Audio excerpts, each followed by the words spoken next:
বিশ্বের বিশ্বস্ত বন্ধু বিশ্বনবী হযরতে মুহাম্মদুর রাসূলুল্লাহ সকলে করি সাল্লাল্লাহু আলাইহি ওয়াসাল্লাম।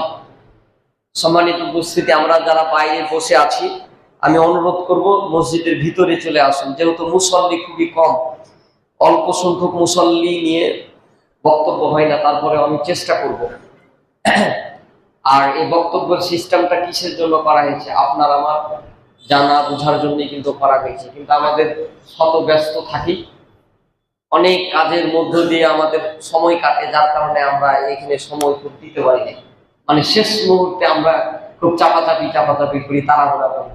কিন্তু দেখেন, মানুষের মৃত্যুর আগ পর্যন্ত ওর ব্যস্ততা কি যাবে? বলেন, যাবে? মরার আগ পর্যন্ত আপনার বলেন আর আমারই বলেন, কাজ কিন্তু ফুরাইবে না। এই জন্য এটাকে কাজ মনে করতে হবে। এটা মোস্ট ইম্পর্টেন্ট অ্যাক্ট, যেটাকে বলা হয়, এটা সবচেয়ে গুরুত্বপূর্ণ কাজ। এটাই আপনার আমার জন্য জীবনের নাজাতের কি ওসিলা হয়ে দাঁড়াবে। এটাই আপনাকে আমাকে সফলতার জায়গায় পৌঁছিয়ে দিবে। অতএব আমরা চেষ্টা করব জুমার দিন 5 ওয়াক্ত সালাতে তো সেরকম ভাবে আসি না, উপস্থিত নাই, হাজিরা নাই, সবই অ্যাবসেন্ট। এখানে আমাদেরকে অবশ্যই সময় দেওয়ার চেষ্টা করব। আল্লাহ তুমি আমাদের সকলকে কবুল করো, সকলে পড়ি আমিন।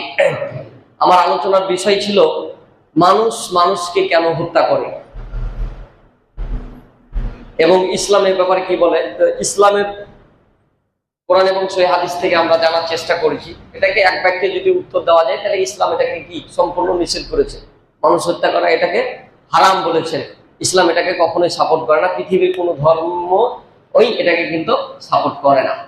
যাই হোক, আজকে আমরা জানার চেষ্টা করব যে মানুষ কেন মানুষকে হত্যা করে, কি কারণ। কারণ তো আছে নাকি বলছেন? কারণ কিন্তু আছে, অনেকগুলাই কারণ আছে। তো আমি বিবেচনা করে, গবেষণা করে, কোরআন হাদিস ঘাটাঘাটি করে আমি যতটুকু জানলাম, বুঝলাম, দেখলাম যে নাম্বার 1 কারণ হচ্ছে যে ধর্মীয় ও নৈতিক মূল্যবোধের অভাব। আমি যদি সহজ করে বলি, মানে যার ভিতরে আল্লাহ ভীতি, আল্লাহ ভয়, তাকওয়া এবং ধর্মীয় জ্ঞান, এই জিনিসগুলি নাই, সেই ব্যক্তি কেবলমাত্র কি করতে পারে, তার দ্বারাই এ ধরনের বড় বড় পাপ হতে পারে, তার দ্বারাই এ ধরনের অন্যায় জুলুম অত্যাচার হতে পারে।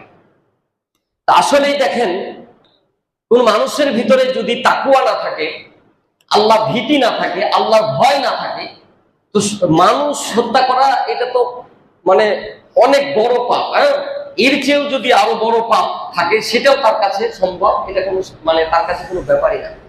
পৃথিবীর যে কোনো পাপই সে করতে পারবে। পৃথিবীতে যারা মানুষ